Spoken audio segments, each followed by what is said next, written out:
kasama mga kababayan sa agenda ng pagbisita ng Japanese Prime Minister dito sa Pilipinas ngayon at bukas yung mainit na issue sa West Philippine Sea.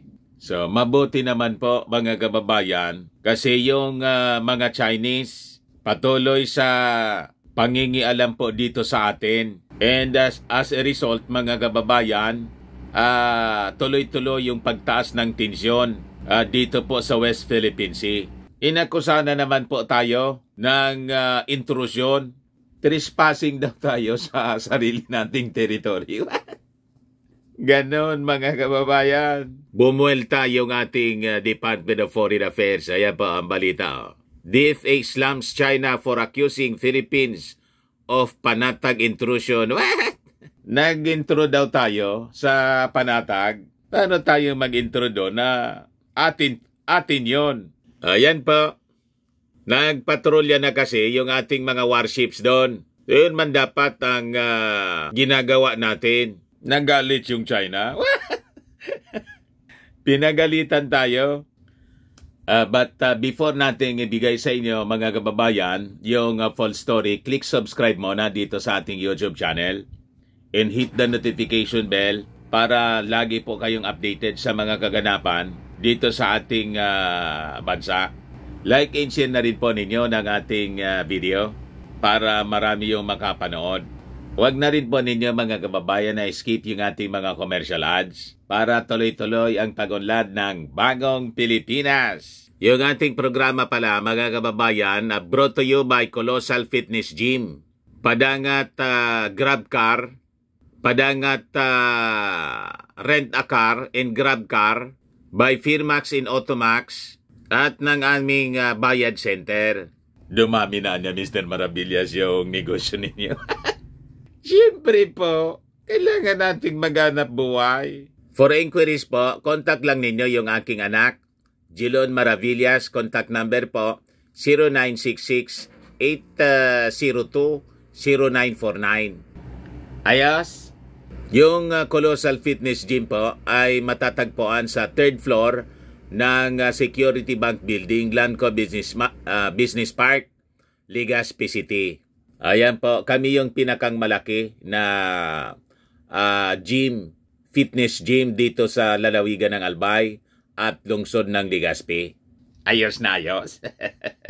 So, balik tayo sa ating kwento. Ayun po yung balita ngayon sa Daily Tribune. Kishida Marcos tackling WPS issues. Kaya sa Manila po naka-display na po yung mga flags ng Pilipinas at ng Japan bilang pag-welcome kay Kishida. Sa Batasan Road po ito sa Quezon City. O, tama itong ginagawa ng ating Pangulong Bongbong Marcos na i-engage yung ating mga regional partners para po masupla, makounter natin yung pagsasamantala ng mga Chinese sa ating territory. Hindi makontento mga kababayan ng yaman nila. Pati dito sa atin, yumaman sila sa pagninegosyo. Pati nga mga sementeryo nila dito sa Pilipinas, ang lalaki. Mas malaki pa sa sementeryo ng mga Filipino. Di ba? Pati yung ating territory sa West Philippine Sea, gusto pa nilang angkinin. Talagang sobra ang ginagawa ng mga Chinese sa atin. So yun mga kababayan ang agenda sa pagbisita ni Prime Minister Kishida sa Pilipinas ngayon hanggang bukas. So sabi dyan, Marcos and Kishida will also discuss how the two countries can work together on issues like politics, security, and the economy. Sabi po ng Palasyo Malacanang. At siyempre, yung dati na tinutulong sa atin ng mga Japanese, yung ODA, Official Development Assistance. So sabi naman po mga kababayan ni Senate Majority Leader Joel Villanueva, definitely the Philippines stands to gain greatly from it sa pagbisita ni Kishida dito sa ating bansa. I'll say it again, it shows the real definition of what it means to be friends with the Philippines. Unlike other nations so claim to be our friends but behave differently. Patama mga kababayan ni Villanueva sa mga Chinese. Yun man talaga po. Kaibigan daw tayo, nakikipagkaibigan sa atin yung China. Habang binubomba tayo, mga kababayan ng water cannon, at pinagnanakawan po tayo ng ating mga natural resources at sinisira pati yung ating environment. May ganong kaibigan po. Meron na niya Mr. Maravillas, sabi ni Maudix. At yung mga politikong pro-China. So yung China po, siya yung uri ng kaibigan na sinasaksak yung kanyang sinasabing friend. Sinasaksak niya sa likod, mga kababayan. So sabi ng senador, Prime Minister Kishida aims to lay down the groundwork for a new security treaty with our country. And we are happy because of the expansion of its network, which they called quasi-allies for joint training dito sa Indo-Pacific. On Wednesday, Japanese Chief Cabinet Secretary Hirokazu Matsumo said, the Philippines and Japan are in final negotiations daw on an official security assistance program with Manila. So sabi po ni Hirokazu, yung Japan at ang Pilipinas nasa pag-finalize na po ng equipment details at agreement signing. So magbibigay sila po sa atin ng mga defense equipment. Kailangan natin kasi po para sa defense ng ating territory. So the Japanese government will give Philippines free defense equipment. Sabi po ng Japan. So kasama daw sa ibibigay yung mga maliliit na patrol boats at saka radars bilang parte ng Government Security Capacity Development Assistance or OSA. OSA program to keep China in check dito sa West Philippine Sea. Yung OSA program aims to enhance the military capabilities of similar nations through defense equipment provision at infrastructure development promotion. So yun mga kababayan yung sadya ni Prime Minister Kishida sa pagpunta rito sa ating bansa. So maganda ang mga developments na mga balita ngayon mga kababayan dito sa ating bansa habang patuloy na nagsasamantala sa atin ang mga Chinese. At patuloy po tayong binabaliktad, ginagawa ng mga tahi-tahing istorya. Tayo yung ina-accuse ng intrusyon. Bumuelta yung ating DFA po. Kaya sabi po ng DFA, wala niya kaming obligasyon to seek permission of Beijing when navigating in its own waters. Saan ka nakakita mga kababayan na ang gustong mangyari ng mga Chinese, pag tayo'y nagpapatrolya sa ating sariling backyard, dapat humingi tayo ng permiso sa kanila. Matindi po. Kaya sabi po ng DFA, the Southern Theater Command of the Chinese People's Liberation Army anya has no legal basis to claim that the BRP Conrado Yap intruded in the waters of Panatag Shoal on October 30. Panatag, also known as Baho de Masinloc, is an integral part ng ating territory as acknowledged under the United Nations Convention on the Law of the Sea, sabi ng Department of Foreign Affairs. O yan po yung BRP Conrado Yap, isang warship ng ating bansa na ipinadala ng ating gobyerno para magpatrolya.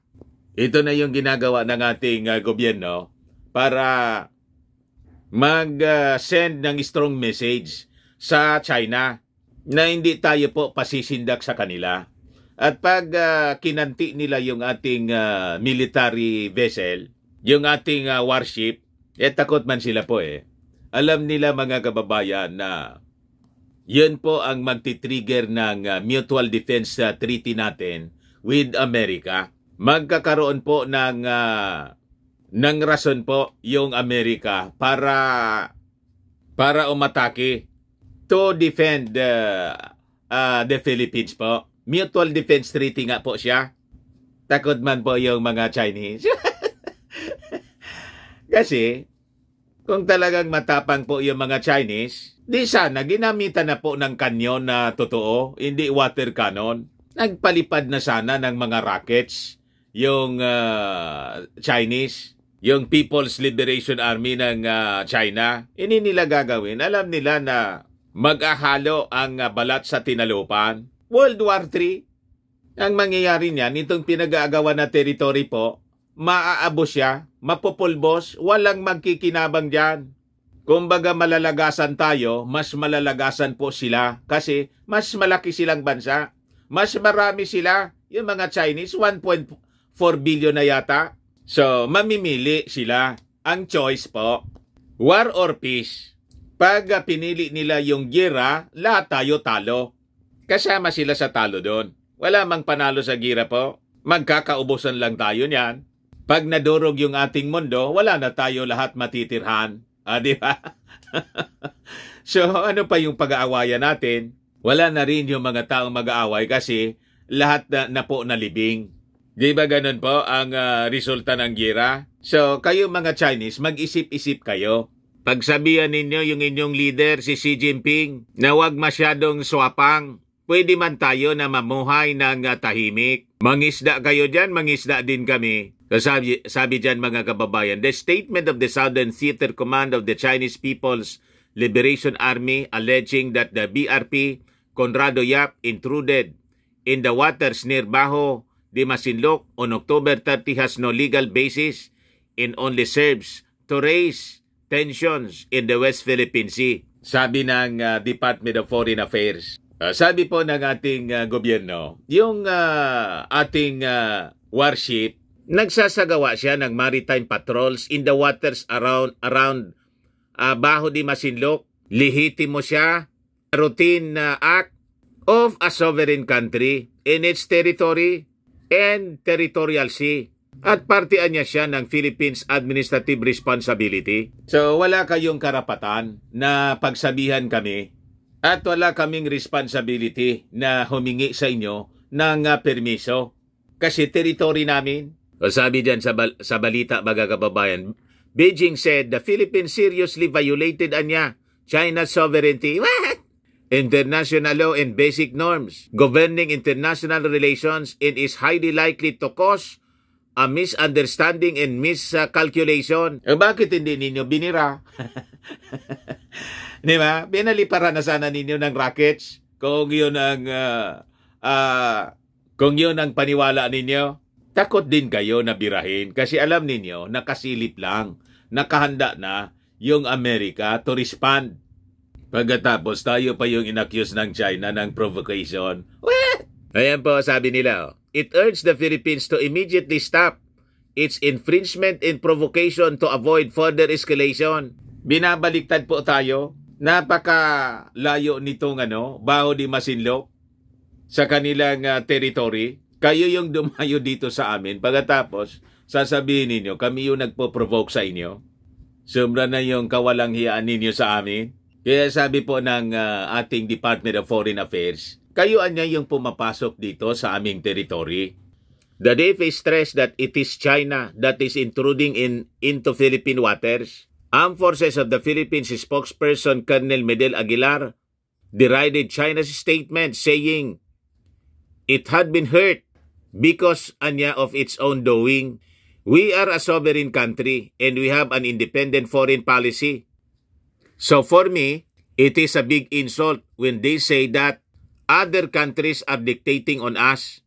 Ginagawaan niya natin ito para i-protect yung ating mga mangingisda, especially those whose livelihood are in the West Philippine Sea. Ngayon, sabi po ng Chinese Foreign Ministry spokesperson na si Mao Ning, na barkada ni Mao Diggs, nagwarning po sa US na huwag daw mangialam from the affairs of China in the Philippines as it's not a party to the South China Sea issue. Anong hindi party yung Amerika sa South China Sea issue? Party siya kasi may mutual defense treaty kami sa Amerika. At saka yung South China Sea, hindi man po inyo. Nagkataon lang na South China Sea siya. International water siya kung saan may karapatan yung mga bansa sa buong mundo na dumaan dyan. International waters nga eh.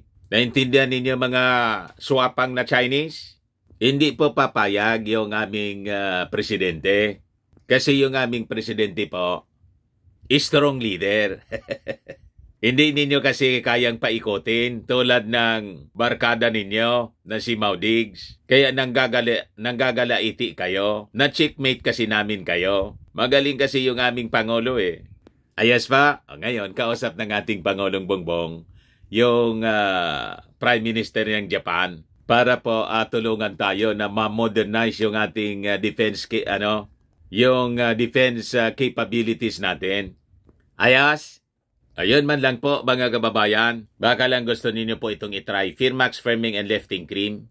Pinapahid po sa mga pulses in affected area. Mainam po sa paninigas na mga kaso-kasoan. Ito naman po, Automax Radiant Serum. Sa mukha naman yung application. Anti-aging po siya. You will look 10 years younger than your age. Sa mga cancer patients naman po, try ninyo itong Ningxia Red Mix Fruit Drink.